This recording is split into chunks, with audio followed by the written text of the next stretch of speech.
Well, hi there, I'm Noah Bradley, and this is Handmade House TV. And on today's episode, we're going to talk about barter. Barter being a wonderful tool to help you afford your future home. So stay tuned.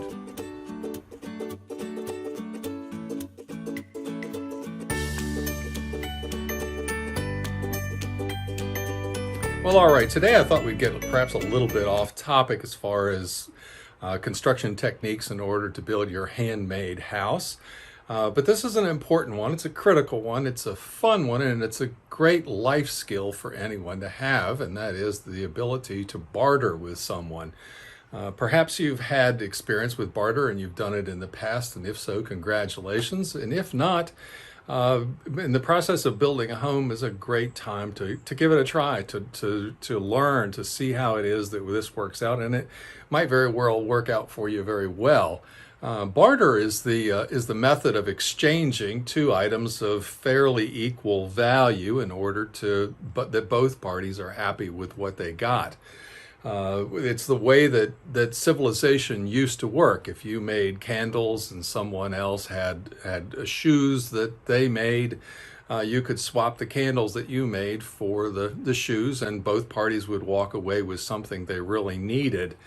Eventually, society evolved into being able to sell things for a known commodity such as gold or silver or its paper equivalent.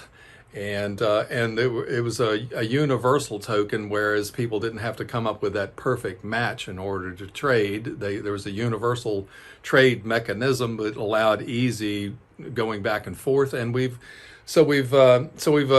evolved away from the use of barter. But barter is an essential thing. Sometimes we or the person that we're contemplating trading for are perhaps low on cash, or that cash is a hard thing for them to generate, or perhaps they have an ample amount of cash and they're looking for something else. And sometimes there can actually be benefits to bartering that sometimes there's not a lot of oversight that goes on to the trade.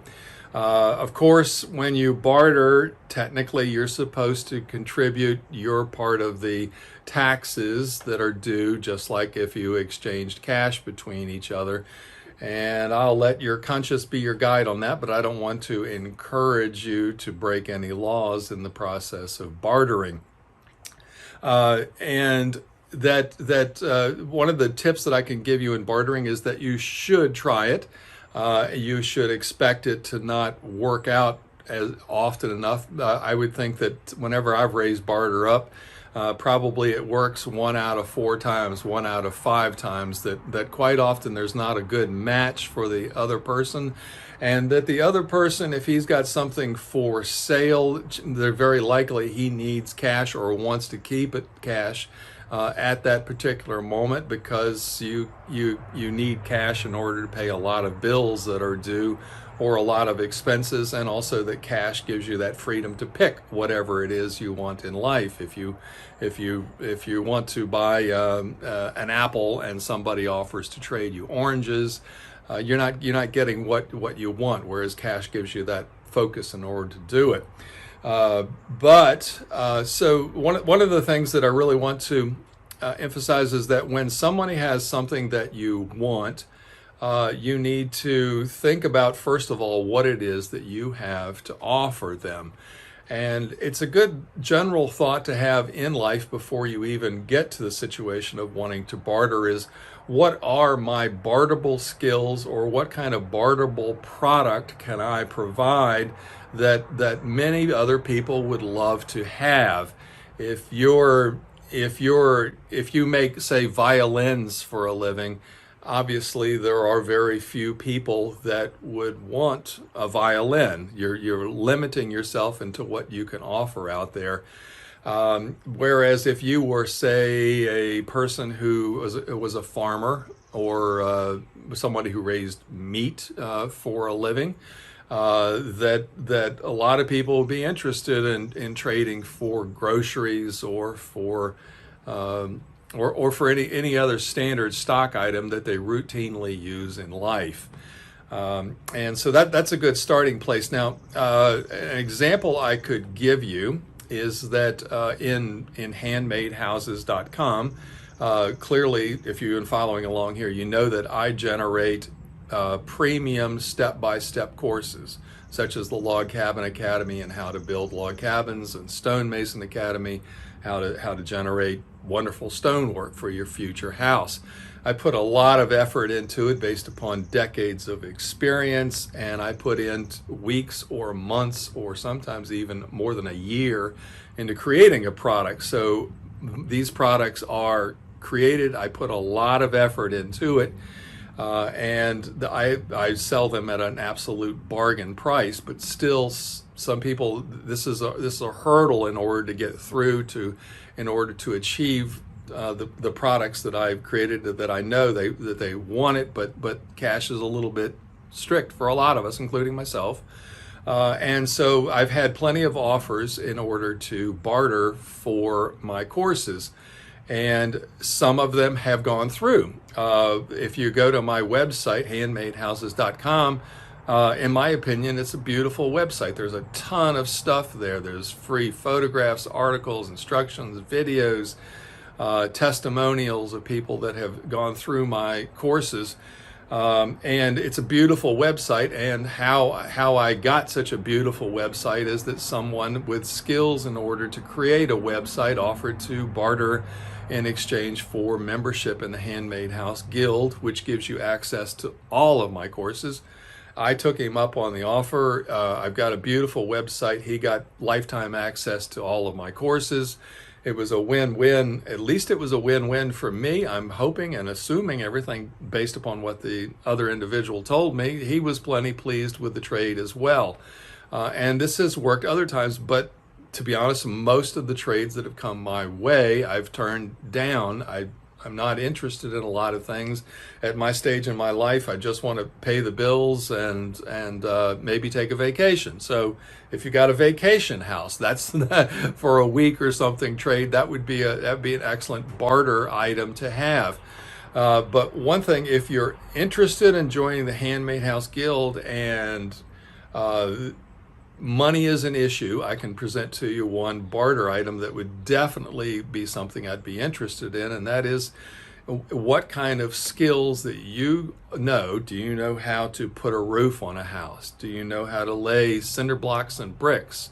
Do you know how to do the electrical wiring in a house? Do you know how to do the plumbing in a house? Do you know how to do the heating and air conditioning in a house, and how to do it? If you create a video series, a step-by-step course like I have created over there for the other aspects of my specialty, if you can put it together to the quality level that my courses are, I'd be happy to exchange lifetime membership in the Guild in order to be able to give that course to those who enroll in the Handmade House Guild, and even swap. And I think it would be a good opportunity.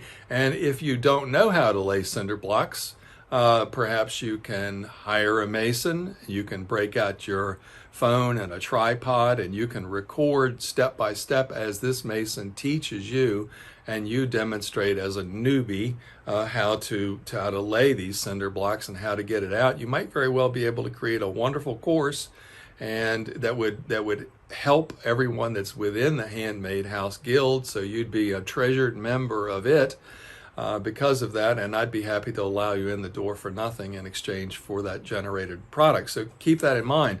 And keep in mind that when you're building your house, the same thing holds true. Keep in mind that a lot of the subcontractors who approach you about doing the work for you, just throw off the cuff, always in the routine conversation, would you consider barter? And be prepared to offer what it is that you could provide for them, and also to ask them what their pain point is. What is it in life beyond the bills that they would want or need? And that's what happened with me trading for the website, is that I was stuck with a site that was clunky, didn't look good, didn't work well. And a young man approached me, and I said, this is what I'm after. And he said, well, by the way, that's part of, I can do that. So he was able to do that for me. One other thing I wanted to comment here before we close is besides making sure and giving barter a good chance in your life in order to reduce the cost and learn a new skill, a life skill that might come in very handy for you in harder times, barter. Also keep in mind that there is Bitcoin, and I do accept Bitcoin. You have to email me for how we can work that out. I'm a big fan in having something besides legal tender. With the way individuals are spending our money, blowing budgets, running up huge deficits, I think it's wise to have a little bit in Bitcoin, and I think it's wise to have a little bit in silver and gold. And I don't want to get too sidetracked. I try to keep the focus here at Handmade Houses on handmade houses and on building it. But nonetheless, those are options that you need to keep in mind for the future handmade house lifestyle that you've got ahead of you, and also for means of perhaps achieving the Handmade House Guild at a better price. And by the way, I'll throw this in there too, and that is that, as you're all aware, inflation is pretty rampant. It's been several years now since I increased the prices on my courses. Expenses are up all over the place, and so very likely I'll be forced to increase the prices of my courses and the guild. If you're thinking about joining this year, you might want to do it sooner rather than later. Okay, well, guys, I appreciate you very much here on Handmade Houses. I'm caught up on all my emails, so if you've got a specific one question to ask me, please don't send me an email with 8 questions. And I'd be happy to try to help you achieve that wonderful dream house of yours. And anyway, we'll talk more next time. Until then, you take care. Bye now.